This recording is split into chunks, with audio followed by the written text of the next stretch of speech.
देश और प्रदेश की तमाम अहम खबरें देखिए फटाफट अंदाज में। मैं हूं आपके साथ अशोक वर्मा, बने रहिए हमारे साथ। आजमगढ़ जनपद के पुलिस अधीक्षक सुधीर कुमार सिंह के निर्देशन पर जनपद की विभिन्न थानों की पुलिस अपराध व अपराधियों पर नियंत्रण हेतु अभियान चला रही है। पुलिस का इस अभियान के तहत कहना है कि जनपद में कोई भी अपराधी बच के पुलिस से नहीं जा सकता।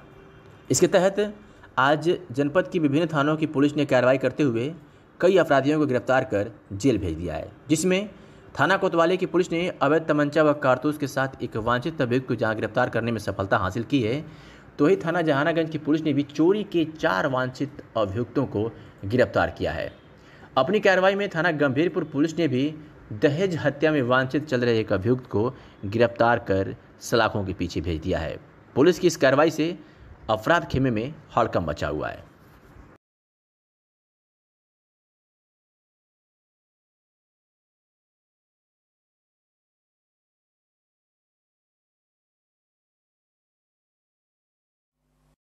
यूपी के महाराजगंज जिले के नौतनवा एसडीएम ने छापेमारी कर तस्करी कर नेपाल ले जा रहे भारी मात्रा में रासायनिक खाद समेत विदेशी सिगरेट के साथ 27 नेपाली तस्करों को हिरासत में लिया है।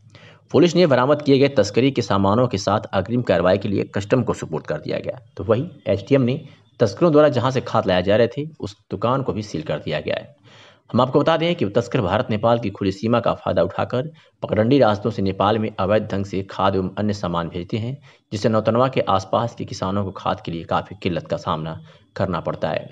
किसानों के खाद की समस्या के समाधान के लिए एसडीएम प्रमोद कुमार ने छापेमारी कर भारी मात्रा में यूरिया खाद और उसके साथ 27 तस्करों को गिरफ्तार कर लिया।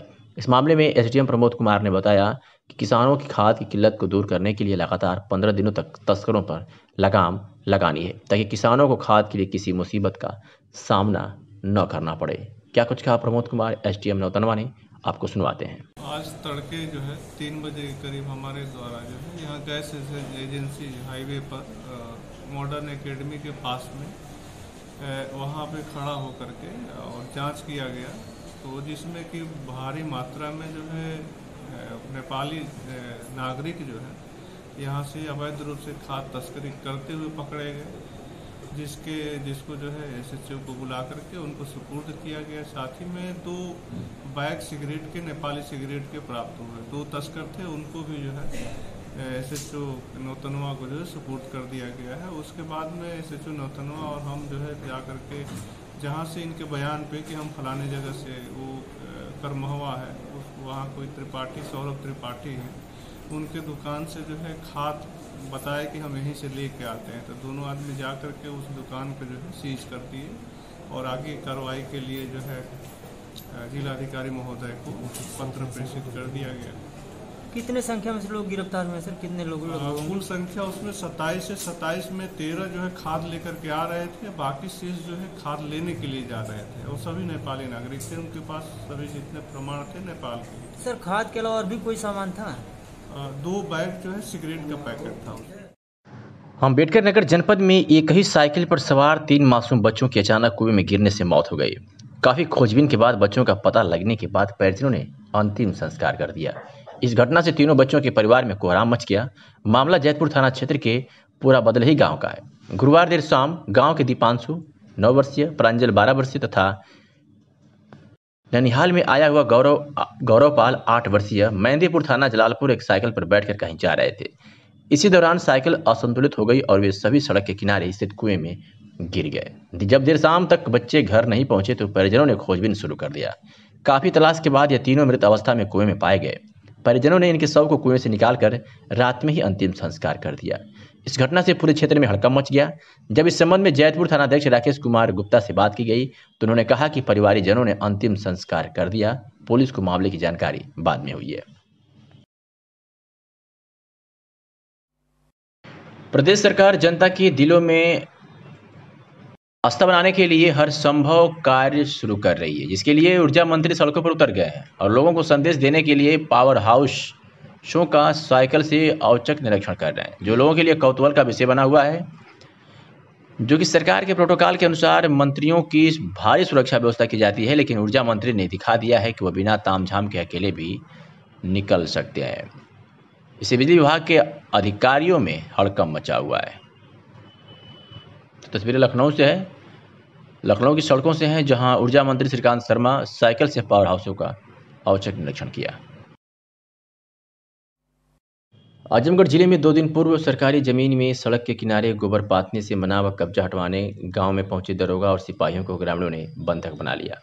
गांव वालों के समक्ष खाकी के सिर गिड़गिड़ाते नजर आए। आक्रोशित भीड़ पुलिस को अपशब्दों से भी नवाजते साफ सुनाई दे रही है। साथ ही ग्रामीण पुलिस जीप से 2 आरोपियों को छुड़ा भी ले गए।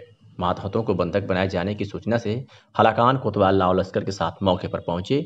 करीब आधा घंटा बाद बंधक बनाए गए पुलिस वालों को मुक्त कराया। देवगांव कोतवाली क्षेत्र के कटौली गांव के ग्राम प्रधान ने थाने में एक शिकायत पत्र दिया था, जिसमें उन्होंने दलित बस्ती के कुछ युवकों पर सरकारी जमीन पर कब्जे की नीयत से सड़क के किनारे गोबर पाथने का आरोप लगाते हुए कब्जा हटाने की मांग की थी। शिकायत के बाद भी बिना किसी आदेश कोतवाली पुलिस दलित बस्ती में पहुंची और 2 युवकों को हिरासत में ले लिया, जिससे नाराज दलित बस्ती के लोगों ने पुलिस को घेर लिया और उन्हीं के वाहन में पुलिसकर्मियों को बंधक बना लिया। इतना ही नहीं, ग्रामीण पुलिस जीप से हिरासत में लिए गए दोनों युवकों को छुड़ा भी लिया और पुलिसकर्मियों के विरोध करने पर उनके साथ हाथापाई और अभद्रता भी किए। इस दौरान खाकी पूरी तरह से असहाय दिखी। इस पूरी घटना का वीडियो किसी ने बनाकर सोशल मीडिया पर वायरल कर दिया। इस संबंध में कोतवाल देवगांव संजय सिंह से संपर्क करने पर उन्होंने बताया कि कई दिनों से लगातार शिकायत मिल रही थी कि गांव के कुछ लोग सड़क के किनारे सरकारी जमीन में गोबर पाथकर उसे कब्जा कर रहे हैं। इससे आने जाने वालों को काफ़ी परेशानी भी हो रही है। मना करने पर स्थिति तनावपूर्ण हो रही है। इसकी जांच करने के लिए मंगलवार को देवगांव थाने पर तैनात दरोगा को फोर्स के साथ मौके पर भेजा गया था। जांच में कुछ लोग खलल उत्पन्न करने का प्रयास किए तो पुलिस वालों ने उन्हें गाड़ी में बैठाकर थाने ले जाने लगी। उसी दौरान ग्रामीणों ने पुलिस की जीप को रोक लिया। पुलिस इस मामले में दरोगा की तहरीर के आधार पर करीब 15 लोगों के खिलाफ नामजद और कई अज्ञात लोगों के खिलाफ केस दर्ज कर आरोपियों की तलाश में जुटी है।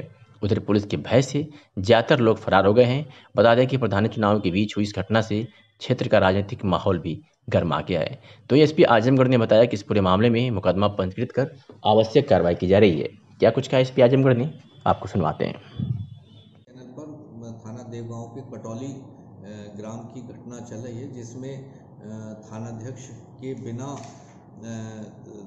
किसी आदेश के वहां पर कब्जा हटाने की बात कही जा रही है। यह घटना दिनांक 27/10 की है और यह बिल्कुल गलत है कि ये इस बिना किसी आदेश के गए थे। एक प्रार्थना पत्र की जांच में वहाँ पर सब इंस्पेक्टर मौके पर गए थे और उस प्रार्थना पत्र में कहा गया था कि ग्राम समाज पर उगे हुए पेड़ों को तोड़कर जो नए पेड़ लगाए गए थे उन पर वहाँ पर कुछ महिलाएं जो हैं वो गोबर पाथने का काम कर रही हैं और वो जो नए पेड़ लगाए गए थे उन्हें उजाड़ने का काम कर रही हैं। मौके पर जाकर देखा गया तो कुछ महिलाएं वहाँ पर गोबर पाथ रही थीं और पेड़ वहाँ उठे हुए थे। जब उनसे मना किया गया तो महिलाएं वहाँ से हटकर सड़क पर आकर बैठ गई। इसकी सूचना थानाध्यक्ष को दी गई और थानाध्यक्ष मौके पर पहुँचे और उन्हें समझा बुझाकर वहाँ से हटाया। इस संबंध में सड़क पर बैठने के लिए, रास्ता अवरुद्ध करने का और सरकारी कार्य में बाधा डालने का मुकदमा थाने पर धारा 341 और 353 आईपीसी के तहत कायम किया गया है और इसमें आवश्यक कार्रवाई की जा रही है। तो ये जो खबर चली है वो पूर्णतः भ्रामक है। डाल दीजिए। जनपद में 9 कंटेनमेंट जोन बढ़े हैं, जिसकी जिलाधिकारी ने पुष्टि की है। जिला मजिस्ट्रेट ने कहा है कि कंटेनमेंट जोन के निर्धारण के संबंध में दी गई व्यवस्था के अनुसार जनपद के सत्यम कुमार के घर के आसपास का क्षेत्र, मोहल्ला सिविल लाइन, नगर पालिका परिषद आजमगढ़, अशोक के घर के आसपास का क्षेत्र, मंगल महाल, मोहल्ला सिधारी, नगर पालिका परिषद आजमगढ़, अजय सिंह के घर के आसपास का क्षेत्र, राजस्व ग्राम बोहना, जहानागंज, तहसील सदर, मजरा दुबौली, राजस्व ग्राम मनोरथपुर, तहसील सगड़ी, मजरा इसरापार, राजस्व ग्राम रामगढ़, तहसील सगड़ी, राजभर बस्ती, राजस्व ग्राम बिंदवल, तहसील सगड़ी, भरवटी खास, राजस्व ग्राम फुलेस, तहसील मार्टिनगंज, नट बस्ती, राजस्व ग्राम रसूलपुर तुंगी, तहसील मार्टिनगंज और कोटेदार के आसपास का क्षेत्र, राजस्व ग्राम औरंगाबाद, तहसील मार्टिनगंज का संपूर्ण क्षेत्र कंटेनमेंट जोन है, क्योंकि इन क्षेत्रों में कोविड-19 के मरीजों की होने की पुष्टि हुई है। जिलाधिकारी ने कहा कि इन क्षेत्रों में कंटेनमेंट जोन प्रोटोकॉल का 100% अनुपालन सुनिश्चित किया जाएगा।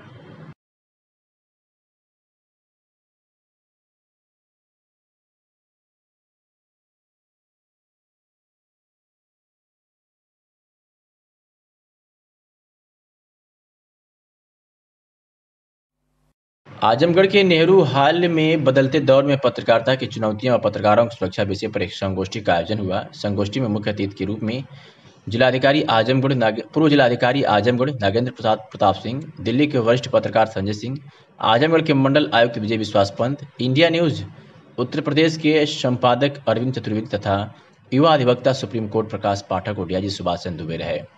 इस दौरान पत्रकारिता व पत्रकारों की सुरक्षा पर वक्ताओं ने अपने अपने विचार रखे।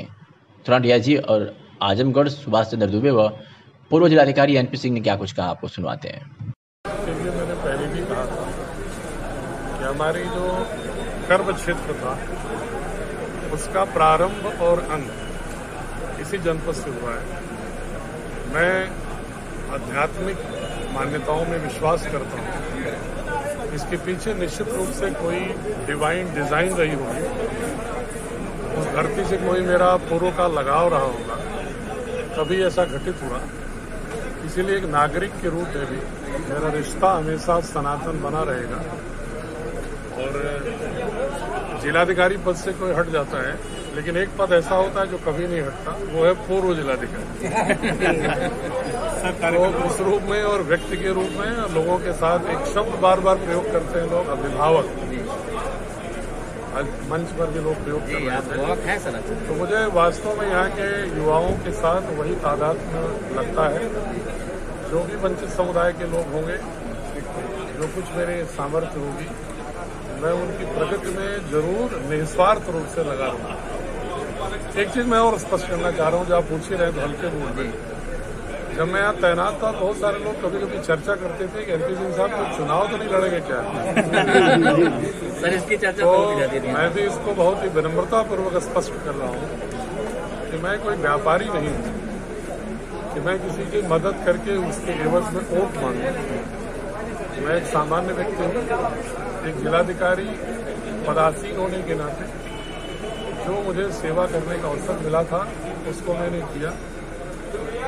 जनपद से लगाव है, व्यक्ति के रूप में भी युवाओं के साथ मुख्य रूप से जो कुछ भी तादाद में होगा कोशिश करूंगा। पुनः मैं कह रहा हूं, बिना किसी स्वार्थ के, बिना किसी मांग के। आज से मेरा समझ रहा हूं कि मेरा कोई मतलब नहीं राजनीति से। मैं शुद्ध रूप से सामाजिक कार्यकर्ता हूं, एक इंसान हूं और उस रूप से मैं जुड़ा हूं। सर आज के कार्यक्रम के बारे में, आज का कार्यक्रम तो बहुत ही अद्भुत था और वास्तव में जैसा कि मैं मंच पर भी बोला हूं, लोकतंत्र की आत्मा पत्रकारिता है, क्योंकि अगर किसी भी समाज में बौद्धिकता का सम्मान नहीं होगा और पत्रकारिता और सूचना का स्वतंत्र संवहन उसकी संस्कृति का हिस्सा नहीं होगा, लोकतंत्र जीवित नहीं रह सकता। और लोकतंत्र जीवित नहीं रहा तो हम सभ्य समाज के नागरिक हैं। जर्नलिस्ट क्लब का ये जो आयोजन था पत्रकारिता के बदलता परिवेश और पत्रकारों की सुरक्षा सेमिनार में आपने सहभागिता की, क्या आपका संदेश है, क्या मैसेज आप? आज का जो कार्यक्रम पत्रकारिता के बदलते परिवेश में आज जो उसके समक्ष चुनौतियां हैं और सुरक्षा की समस्या है, उसको लेकर जो कार्यक्रम था, मैं इसको ऐतिहासिक कहूंगा। एक लाइन में कहूं तो ये बिल्कुल कह सकते हैं कि एक ऐसा कार्यक्रम था जिसने एक बहुत बृहद वैचारिक मंच सभी पत्रकार बंधुओं को, भिन्न भिन्न क्षेत्रों के जो लब्ध प्रतिष्ठ विद्वत जन हैं, उन सभी को बहुत अच्छा प्लेटफॉर्म प्रदत्त किया। लोगों के द्वारा वैचारिक आदान प्रदान से बहुत सारी समस्याएं जो पत्रकारिता के समक्ष वर्तमान समय में हैं, वो हम लोगों ने सुनी, जानी। अपने भी उद्गार हम लोगों ने, जो हमें आज के बदलते दौर में जो हम लोग भी चुनौती महसूस करते हैं, उन चुनौतियों को भी हम लोगों ने अपनी तरफ से भी शेयर किया। इस प्रकार के कार्यक्रम मुझे लगता है कि पत्रकारिता के इतिहास में, पत्रकारिता के स्तंभ को मजबूत करने में, पत्रकारिता की साख और विश्वसनीयता को बनाए रखने में भविष्य में मील के पत्थर साबित होंगे। निश्चित रूप से ऐसे प्रयास सदैव स्तुत्य व समादरणीय। Thank you sir, thank you. एक तरफ जहां जनपद के तेज तर्रार पुलिस कप्तान अपराधियों पर नकेल कसने के लिए मातहतों को निर्देशित करते रहते हैं, तो वही चंद पुलिसकर्मी उनके मंसूबों पर पलीता लगा रहे हैं। ऐसा एक मामला आजमगढ़ के रौनापार थाना क्षेत्र में देखने को मिला, जहां दबंगों द्वारा एक परिवार पर 2 बार हमला किया गया और थाने पर मुकदमा दर्ज होने के बाद भी अपराधी खुलेआम घूम रहे हैं। थाने पर सुनवाई नहीं होने पर रौनापार थाना क्षेत्र के सोन बुजुर्ग गांव निवासी पीड़ित शाह आलम ने आज एसपी को शिकायती पत्र सौंपा और स्थानीय पुलिस पर अपराधियों को संरक्षण देने का आरोप लगाया। उन्होंने कहा कि जमीनी विवाद के कारण मेरे ऊपर दबंगों ने 2 बार हमला किया।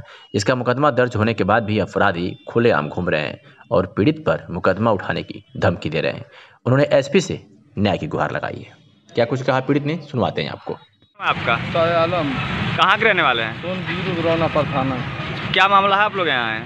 हमारा मामला ये है कि 15 अगस्त को हमको सुबह में मारा गया। हम थाने पर गए, वहाँ से हमको लेके हरैया ब्लॉक पर गए, वहाँ पर मुआयना हुआ, मुकदमा दर्ज हुआ। फिर उसके बाद 17 तारीख को फिर सुबह में हमको मारा गया। क्यों? उसी ज़मीन की विवाद लेके उसका मुकदमा है, दीवानी भी चल रही है, स्टेडियम तहसील पर भी चल रहा है। कौन लोग हैं मारने वाले? मारने वाले तैयब पुत्र ईदू, हमजा, उसके भतीजा तबरेज और हमजा और तलहा पुत्र तबरेज, फैजान और अमीर। कितने की संख्या होगी विपक्ष में? मुकदमा दर्ज हुआ, अभी कोई गिरफ्तारी नहीं हुई है और फर्जी मुकदमा मेरे ऊपर हुआ है 28 अगस्त को। कौन लोग कर दिए? वही लोग किए। अच्छा, जिस समय मुकदमा दर्ज हुआ है आप कहाँ थे? मैं तो हॉस्पिटल से आ गया था घर पर। मैं 5 दिन सदर में था। 17 तारीख से लेकर 21 तारीख तक मैं सदर में था। फिर सदर से मैं गया 21 तारीख को घर पर। 22 तारीख को एसपी साहब आए, बोले समझौता कर दो, और ये वक्त समझौता नहीं करेंगे। इसको बहुत बोले, गाली पकड़ सब दिया। उसके बाद जो है मुकदमा दर्ज हुआ हमारे खिलाफ, और हुआ कुछ नहीं, फर्जी मुकदमा हमारे खिलाफ। आज कप्तान साहब के क्या करने आए? आज आए थे एसपी साहब के यहाँ। क्या कर? वही शिकायत दर्ज लेके कि हमारे न्याय कीजिए। क्या कहें? और जो फर्जी मुकदमा है उसको जांच कराइए। अगर मैं निर्दोष हूँ मुझको सजा दें, नहीं निर्दोष हूँ छोड़िए। तो क्या कहें? कहेंगे ठीक है, जाइए देखते हैं, जांच कराएंगे। आप क्या चाहते हैं? हम आप यही न्यायालय से ही चाहते हैं कि हमारे जो भी फर्जी मुकदमा हुआ है, जो भी हमको मार लगी, हमको न्याय मिले। रानी की सराय थाना क्षेत्र के मोतीगंज बाजार में 22 जुलाई को दिन दहाड़े मारपीट फायरिंग के मामले में फरार चल रहे अभियुक्त स्वतंत्र यादव पुत्र शंभू निवासी निजामाबाद थाने के प्राणपुर को मुखबिर की सूचना पर उप निरीक्षक अनुपम जायसवाल ने शुक्रवार को पंदा के पास से गिरफ्तार कर जेल भेज दिया। गौरतलब है कि इस मुकदमे से संबंधित अन्य अभियुक्त सत्यम यादव, संदीप यादव को 27 अक्टूबर को थाना कंदरापुर में अवैध तमंचे के साथ पकड़ा गया था, जिसे 27 अक्टूबर को ही जेल भेज दिया गया। तो ही रानी की सराय थाने के मोतीगंज में फायरिंग करने के मामले में इस तरह की कार्रवाई हुई है। तो वहीं थाना बरधा की पुलिस ने भी वैध 5490 पौवे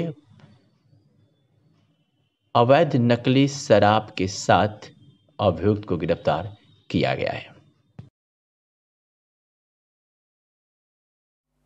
और दिल्ली से एक बड़ी खबर आ रही है, जहां सांसद साध्वी प्रज्ञा ठाकुर का एक बड़ा बयान सामने आया है। उन्होंने फ्रांस के खिलाफ भोपाल में हो रहे प्रदर्शन पर एक बयान दिया है, जिसमें कहा है कि आखिर आतंकवादी हमेशा यही वर्ग का क्यों होता है। अपने बयान में कहा कि ऐसे लोगों की चीन में कोई उचक नहीं होती है, ये केवल बाहरी देशों में ही ऐसा कार्य करते हैं। इसलिए उन्होंने सवाल उठाया है और कहा है कि आतंकवादी हमेशा आखिर इसी वर्ग का क्यों होता है। आपको बता दें कि फ्रांस के खिलाफ भोपाल में हो रहे प्रदर्शन को लेकर के साध्वी प्रज्ञा ठाकुर सांसद का बड़ा बयान सामने आया है। सुनवाते हैं आपको क्या कुछ कह रही हैं। क्यों यही वर्ग होता है, और जब ये वर्ग होगा और जहाँ जहाँ भी ये वर्ग है, ये विधर्मियों को सब जगह दंड मिल रहा है। क्यों चीन में ये नहीं उचक पाते? जो चीन कहता है, वहाँ जो नियम बनाते हैं इनको वहाँ चलना पड़ता है। और भारत को भी ऐसे नियम बनाने होंगे और इनको कसौटी, इनको ग्रिप में रखना होगा, इन पर लगाम कसनी होगी, नहीं तो ये देश को बर्बाद करने पर तुले हुए हैं। और भोपाल में भी कमी नहीं ऐसे गद्दारों की। वहाँ का समर्थन करने वाले वहाँ जाके देख लो, ढूंढ दिए जाओगे, पता चल जाएगा ये भारत है। जाके हिम्मत दिखाओ ना वहाँ जाके, जाके दिखाओ ना चीन में जाने की। नहीं कर पाएंगे। भारत में मैं कह रही हूँ ना, स्वतंत्रता है यहाँ कहने की, इसलिए वो ऐसा कर लेते हैं और ऐसे लोगों के लिए कानून बनना चाहिए। जनपद बलरामपुर से इस वक्त बड़ी खबर आ रही है, जहां देवी पाटन से लौट रही कार खड़ी ट्रक में घुसी, जिसमें पति पत्नी सहित 3 की मौत हो गई है, तो वही 4 की हालत गंभीर बताई जा रही है। घायलों को अस्पताल में भर्ती कराया गया है, जहां पर उनका इलाज जारी है। ये पूरा मामला नगर कोतवाली के नौवा बाग का बताया जा रहा है। तो बड़ी खबर है इस वक्त की बलरामपुर से, जहां देवी पाटन से लौट रही कार खड़ी ट्रक में घुसी है, जिसमें पति पत्नी सहित 3 की मौत हुई है, तो वहीं कार सवार 4 की हालत गंभीर बताई जा रही है। फिलहाल मौके पर पुलिस पहुंची है और रेस्क्यू कर रही है। घायलों को जिला अस्पताल भिजवा करके उनका इलाज जारी है। ये पूरा मामला नगर कोतवाली के नौवा बाग का बताया जा रहा है। क्या कुछ कहा इस बाबत देवरंजन एसपी बलरामपुर ने, आपको सुनवाते हैं। जनपद बलरामपुर के थाना कोतवाली नगर में भगवतीगंज नामक क्षेत्र में अभी थोड़ी देर पहले एक एक्सीडेंट हो गया। इस एक्सीडेंट में एक ऑल्टो कार रोड के किनारे खड़े हुए एक ट्रक में पीछे से जाकर के टकरा गई, जिसकी वजह से ऑल्टो कार के चालक, उनकी पत्नी और एक 3 वर्ष की बच्ची, इन तीनों ही लोगों की मौके पर मृत्यु हो गई। कार में जो 5 अन्य लोग थे वो भी घायल हो गए, तो उनको भी अस्पताल ले जाया गया है और उनका ट्रीटमेंट किया जा रहा है। जो अभी तक की जांच में निकल करके आया है, तो संभवतः जो चालक थे वो या तो उनको नींद की झपकी आ गई या किसी अन्य कारण से उनकी कार डिसबैलेंस हो गई और रोड के किनारे जो कच्चे में ट्रक खड़ा हुआ था उसमें पीछे से जाकर के टकरा गई। इसमें आगे हम लोग छानबीन कर रहे हैं और पुलिस इसमें आगे विधिक कार्रवाई कर रही है। मुख्तार अंसारी गिरोह IS 191 की अत्यंत नज़दीकी व मन्ना सिंह हत्याकांड में सह अभियुक्त कोयला माफिया व त्रिदेव ग्रुप के मालिक उमेश सिंह की लगभग 300 टन कोयला की कीमत 25,50,000 रुपये 14(1) गैंगस्टर एक्ट के तहत मऊ पुलिस द्वारा जब्त किया गया है। जनपद मऊ पुलिस के द्वारा आपराधिक माफिया व उनके गुर्गों के विरुद्ध प्रचलित कार्रवाई के क्रम में मुख्तार अंसारी गिरोह के अत्यंत नज़दीकी व मुख्तार अंसारी के साथ मन्ना सिंह हत्याकांड 2009 में सह अभियुक्त रहे त्रिदेव कंस्ट्रक्शन, त्रिदेव कोल डिपो, त्रिदेव ग्रुप के मालिक कोयला माफिया उमेश सिंह पुत्र रामबृज सिंह निवासी अहिलात जनपद मऊ की लगभग 300 टन कोयला गैंगस्टर एक्ट के तहत जब्त की गई है। इस प्रकार उमेश सिंह की अब तक कुल लगभग 6,92,86,200 रुपये कीमत की चल अचल संपत्ति को जब्त की गई है। क्या कुछ कहा है इस मऊ ने, आपको सुनवाते हैं। मुख्तार अंसारी गिरोह IS 191 के खिलाफ जो माफियाओं के खिलाफ कार्रवाई चल रही है वो लगातार जारी है और जनपद मऊ में इस IS 191 गिरोह का अत्यंत नजदीकी और साथ ही मुख्तार अंसारी के साथ में मन्ना सिंह हत्याकांड में जो सहअभियुक्त रहा है ऐसा कोयला माफिया उमेश सिंह, इसकी लगभग 25,50,000 रुपए की संपत्ति आज जब्त की गई। यह जब्त की संपत्ति ये उसके कोल डिपो में खड़ा हुआ 300 टन कोयला है, जिसको आज जिलाधिकारी के आदेश के बाद जब्त कराया गया है। इसमें उल्लेखनीय बात यह है कि 23/10/2020 को मऊ पुलिस द्वारा इसी कोयला माफिया के खिलाफ कार्रवाई करते हुए गैंगस्टर एक्ट के तहत 14(1) में इसका कोल डिपो और कोल डिपो से लगी हुई जमीन जिसका उपयोग कोल डिपो हेतु किया जाता था, इसको 14(1) के तहत जब्त किया था। इस पूरी संपत्ति की अनुमानित कीमत थी 17,36,000 रुपए। उसी जगह पे जो कोयला इकट्ठा था जो इसी माफिया का था, उस कोयले की आज जब्ती की गई है। लगभग ये 300 टन कोयला है और जिसकी अनुमानित कीमत 25,50,000 रुपए है। इस तरीके से अगर कोयला माफिया उमेश सिंह के खिलाफ पुलिस की कार्रवाई देखें तो अभी तक 6,92,86,200 रुपए इतनी अनुमानित संपत्ति इसकी जब्त की जा चुकी है। और अगर पूरे मुख्तार अंसारी गिरोह IS 191 की अगर हम बात करें तो इनके सदस्य और सहयोगी की अभी तक 21,80,36,000 मूल्य की चल अचल संपत्ति 14(1) के तहत गैंगस्टर एक्ट में जब्त की जा चुकी है। अम्बेडकर नगर जनपद में एक विवादित जमीन पर कब्जेदारी को लेकर दबंगों ने गोली चलाई है। गोली लगने से 2 लोग घायल हुए। घटना से नाराज ग्रामीणों ने अकबरपुर फैजाबाद मार्ग को जाम कर दिया। करोड़ों की कीमत की लगभग 3 बीघे जमीन, मौके पर कई थानों की फोर्स तैनात है। अम्बेडकर नगर के बसपा सांसद रितेश पांडे के करीबियों पर गोली चलाने का घायल महिला ने आरोप लगाया है। ये पूरा मामला अकबरपुर कोतवाली क्षेत्र की वारदात का बताया जा रहा है। छोटे पाड़े और अशोक पांडे उनके साथ आदमी आए थे, जबरदस्ती हमारा छेड़छाड़ करने लगे और हमको मारने लगे डंडे से गिरा के। तो हमको हाथ लगाई और लोग आए, उनके ऊपर भी गोली चलाए, फायरिंग की है। तो बहुत दूर तक दौड़ के खदेरे उनको गोली मार रहे थे। क्या नाम आपका? हमारा नाम किरण वर्मा है। हथरौलिया में गृहस्थी का सारा सामान जलकर राख हुआ है। पीड़ित ने प्रशासन से मदद की मांग की है। बता दें कि आजमगढ़ जिले के अतरौलिया थाना क्षेत्र के बढ़िया गांव निवासी हीरालाल निषाद उम्र 62 वर्ष के घर में आग लग गई। आग से उन्हें काफी नुकसान हुआ। आग लगने से उनके घर का सारा सामान जलकर राख हो गया। घर में रखा हुआ कपड़ा, राशन, 3-4 मोबाइल सहित लगभग 2 लाख का सामान जलकर राख हुआ है। पीड़ित परिवार के पास न तो रहने के लिए छप्पर है और न ही खाने के लिए कुछ बचा है। इस बात की जानकारी जब ग्राम प्रधान दुर्गेश यादव को हुई तो तत्काल उन्होंने लेखपाल को इस घटना से अवगत कराया। लेखपाल ने इस घटना से तत्काल उच्च अधिकारियों को अवगत कराया। अभी तक शॉर्ट सर्किट से लगी आग से हुए नुकसान का आकलन करने कोई अधिकारी नहीं आया है। पीड़ित परिवार ने शासन और प्रशासन से मदद की गुहार लगाई है। सुनवाते हैं पीड़ितों की बात। बताइए क्या समस्या है आपकी, क्या हुआ था? अंदर कमरे में आग लग गई, पता न कैसे लग गई। हम सब धान पीटत रहनी।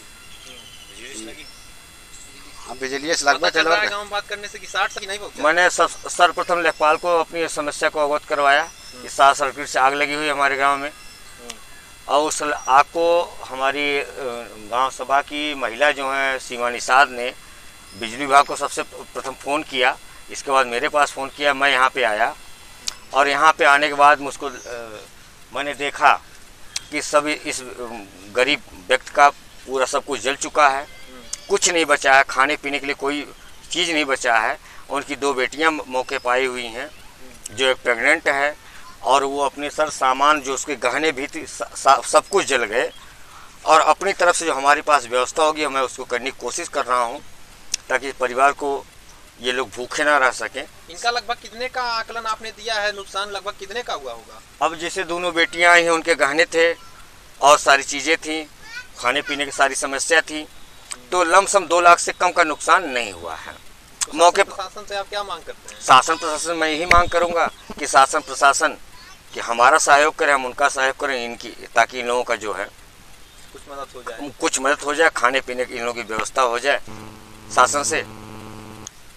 इनके घर में अभी फिलहाल आप पता किए कुछ खाने पीने का सामान है कि नहीं? कुछ नहीं बचा है, क्योंकि इनका आप देख सकते हैं कि यहीं पर इनका वो घर है और इसी में टोटल सारी व्यवस्था थी और इसी में सब कुछ इनका था। आप लोग क्षेत्रवासियों से भी कुछ मदद चाहिए? क्षेत्रवासी हमारे जो मदद। पुलिस अधीक्षक सुधीर कुमार सिंह द्वारा चलाया जा रहा अभियान अपराध नियंत्रण व अपराधियों की गिरफ्तारी के क्रम में अपर पुलिस अधीक्षक नगर पंकज कुमार पांडे तथा क्षेत्राधिकारी नगर राजेश कुमार के कुशल पर्यवेक्षण में तथा प्रभारी निरीक्षक कोतवाली कृष्ण कुमार गुप्ता के नेतृत्व में थाना कोतवाली पर अलग अलग टीम बनाकर क्षेत्र में हो रहे अपराध व अपराधियों की धरपकड़ करने हेतु लगातार अभियान चलाए जा रहे हैं। इसी दौरान मुखबिर के जरिए सूचना पर संतुष्टि मॉडल साहब के पास बताया गया कि जो पुलिस पार्टी पर फायर करके अभियुक्त भागा था, जो करतालपुर तिराहे के पास पुलिस के हत्थे चढ़ गया है। गिरफ्तार अभियुक्त का नाम निखिल सिंह है। गिरफ्तार अभियुक्त निखिल सिंह के पास से अवैध असलाह और कारतूस बरामद किया गया है।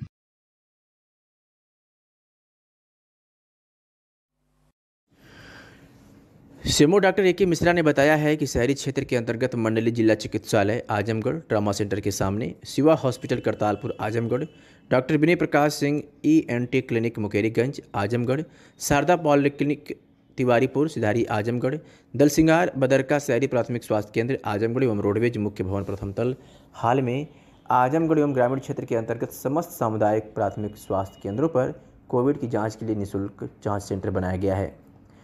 उक्त जांच केंद्रों पर 31 अक्टूबर 2020 को स्वीट शॉप, 1 नवंबर 2020 को रेस्टोरेंट, 2 नवंबर को प्लेस ऑफ वर्शिप, 3 नवंबर को मॉल सिक्योरिटी स्टाफ इंक्लूडेड, 4 नवंबर को इलेक्ट्रॉनिक्स ऑफ व्हीकल्स शोरूम्स, 5 नवंबर को स्ट्रीट वेंडर्स मूर्ति गिफ्ट दिया वेंडर्स आदि, 6 नवंबर को पटाखा मार्केट लेटर, 7 नवंबर को फ्लैश ऑफ वर्शिप, 8 नवंबर को स्वीट शॉप, 9 नवंबर को स्ट्रीट वेंडर्स मूर्ति गिफ्ट्स दिया वेंडर्स आदि, 10 नवंबर को पटाखा मार्केट, 11 नवंबर को मॉल सिक्योरिटी स्टाफ इंक्लूडेड था, 12 नवंबर 2020 को इलेक्ट्रॉनिक शॉप व्हीकल्स शोरूम के व्यक्ति आकर निःशुल्क कोविड की जांच करा सकते हैं। यदि उक्त प्रतिष्ठान से संबंधित कोई व्यक्ति नियत तिथि पर किसी कारण नहीं पहुंच पाता है तो वह अगले तिथि को पहुंचकर निःशुल्क कोविड की जांच करा सकता है।